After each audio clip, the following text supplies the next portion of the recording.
Bonjour, bonjour, chef Hans, encore votre humble serviteur, oui, c'est moi.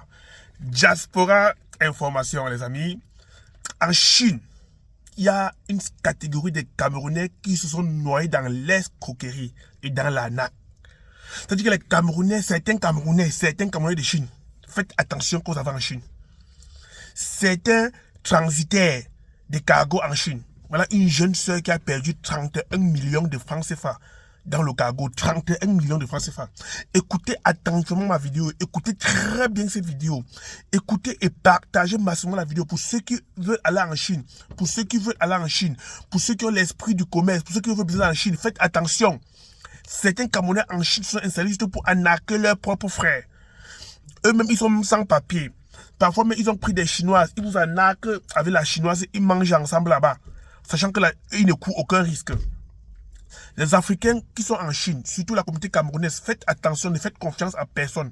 Regardez ma vidéo jusqu'à la fin. Likez, partagez au maximum. Vous allez partager la vidéo là partout.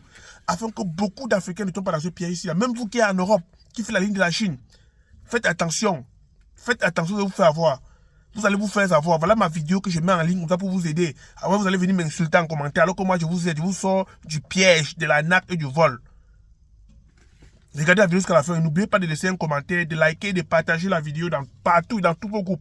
N'oubliez pas aussi de vous abonner afin que la chaîne puisse être propulsée. Abonnez-vous massivement pour que la chaîne puisse être propulsée et pour qu'elle puisse avoir plus d'informations pour vous partager. Les amis, voici la photo de Wambe Abdul Karim, un résident en Chine. J'ai dit dans une vidéo que la plus mauvaise chose que tu peux faire en Chine, c'est de faire confiance à un résident. À moins de le connaître comme ta poche. Quand quelqu'un va en Chine dans ses premiers voyages et son souhait c'est de résider directement en Chine, c'est un bandit. Je vous dis la vérité. Voilà un exemple. On a fait le dernier live, c'était notre sujet. Voilà ça qui montre. Première chose, comme il arrive, il commence directement à escroquer les gens. Il faut qu'il reste, c'est pas s'il rentre, il y aura les problèmes. Voilà Abdul Karim qui a pris les 6 millions de quelqu'un, aller manger avec une chinoise. Abdul Karim est parti en Chine, s'est marié avec une chinoise. Les Africains partent en Chine, épousent les chinoises pour gagner des gros contrats, pour gagner des gros marchés, pour qu'on le mette dans le business. Abdul Karim prend l'un de ses frères camerounais, il avait une chinoise. Wambe Abdul Karim, le voici. Un très grand malhonnête. Il a menti au propriétaire. Je vais vous raconter une petite histoire. L'histoire déjà. Wambe Abdul Karim se trouve en Chine avec un autre grand frère à lui qui vit en Turquie. Le grand frère en Chine, de Turquie est venu en Chine pour explorer la Chine. Il s'est rencontré avec son petit frère.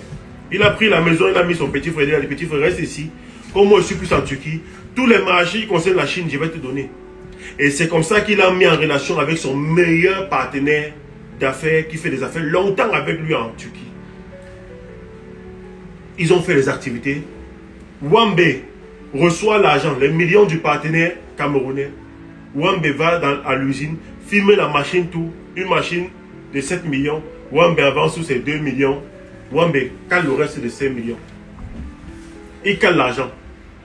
Et il manque au partenaire qui est ici, au Cameroun, que la machine est au cargo. Les cargoristes souffrent. Que la machine est au cargo depuis, c'est 8 mois, c'est 9 mois aujourd'hui. Le partenaire inquiet, son grand frère de la Turquie, inquiet, repart en Chine, se rend compte que Wambe n'a même pas porté la machine à l'usine. Wambe n'a même pas porté la machine à l'usine. Fausse promesse, on entre en contact avec moi. Je les envoie avec le président de la communauté camerounaise. Le même mensonge qu'il m'a dit, il fait le même mensonge.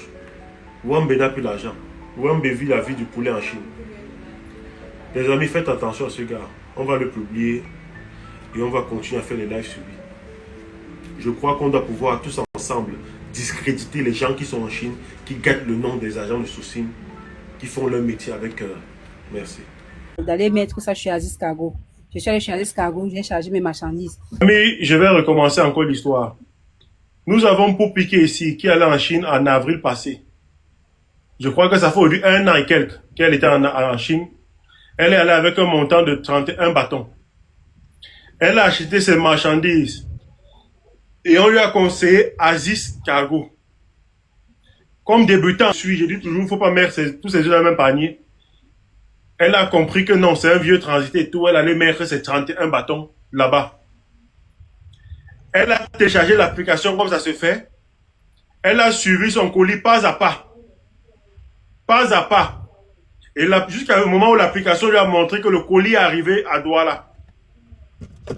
Elle a appelé là-bas, on lui a dit que le colis est à Douala. Et que c'est en procédure de dédouanement. Quelque temps après, elle n'arrive plus à comprendre tournu sur tournu, tournu sur tournu. Et en juin passé, elle décide de remonter en Chine. Donc pratiquement un an après. C'est en ce moment qu'on lui informe que son colis est brûlé. Donc je veux que tu nous expliques de façon brève qu'est-ce qui s'est passé.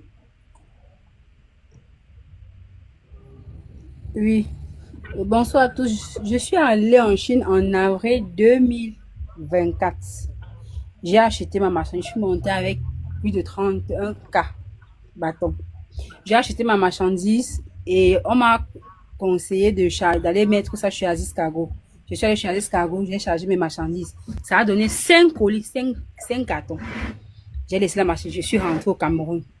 Sauf que j'ai attendu le colis en 20, mais j'avais le système qu'on avait installé dans mon téléphone. Je suivais le tracking de mon colis au fur et à mesure. Quand ça restait au moins 6 jours, 2 jours, je recevais toujours une notification.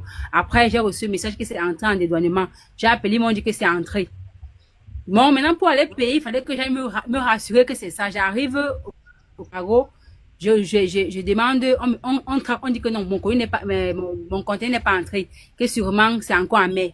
Jusqu'à ce que je n'avais aucune suite, j'étais obligée d'aller en Chine encore pour rencontrer Aziz Cargo lui-même. Malheureusement, j'ai pas pu rencontrer Aziz, mais j'ai pu échanger avec lui où il m'a dit que mes marchandises avaient brûlé, mes 5 colis avaient brûlé. Et plusieurs fois, j'ai cherché à le rencontrer en vain. Il m'a dit carrément que comme c'est brûlé, il ne peut rien faire pour moi et il ne va rien faire pour moi. Si c'est une ménage, je n'ai qu'à faire ce que je veux. Donc, jusqu'à présent, je n'ai aucune suite concernant mes marchandises. J'ai essayé de porter plainte, il ne s'est pas présenté. J'ai fait les sommations en vain, rien ne marche. Jusqu'à présent, je suis comme ça. Je ne sais pas si je monte, je ne sais pas si je descends. Donc pour lui, je dois oublier que c'est brûlé. Voilà un peu mon histoire. Tout mon argent, j'ai chargé toutes mes marchandises chez lui. Je n'ai rien reçu jusqu'à aujourd'hui. Ça fait plus d'1 an. En avril passé, ça a fait 1 an. Donc, j'ai 1 an, 4 mois déjà. Donc, les amis, j'espère que vous avez compris ce que vous avez compris. Que tout le monde dans cette vidéo, vous allez taguer Aziz pour qu'on comprenne. Parce que quand le problème s'est passé avec Alain Mani, c'est en faisant des vidéos comme ça que le patron a pu comprendre ici exactement et qui a essayé de gérer le problème. Parce que souvent, on va être en train de parler comme ça que le patron lui-même n'est même pas informé. Peut-être en donnant la référence du colis et tout, du conteneur, le patron va dire que non, tel conteneur n'était pas brûlé. Parce que les employés souvent profitent de certaines choses comme ça pour tirer pour eux qui peuvent tirer. Souvent, les patrons ne sont pas au courant et les employés profitent de ça pour dire du n'importe quoi à tout type de clients. Donc, quelqu'un a écrit là qu'il fallait rencontrer le PDG. Mais vous savez tous que rencontrer certains PDG ne sont pas aussi faciles. Donc, ça, c'est ce qu'on va faire. Donc,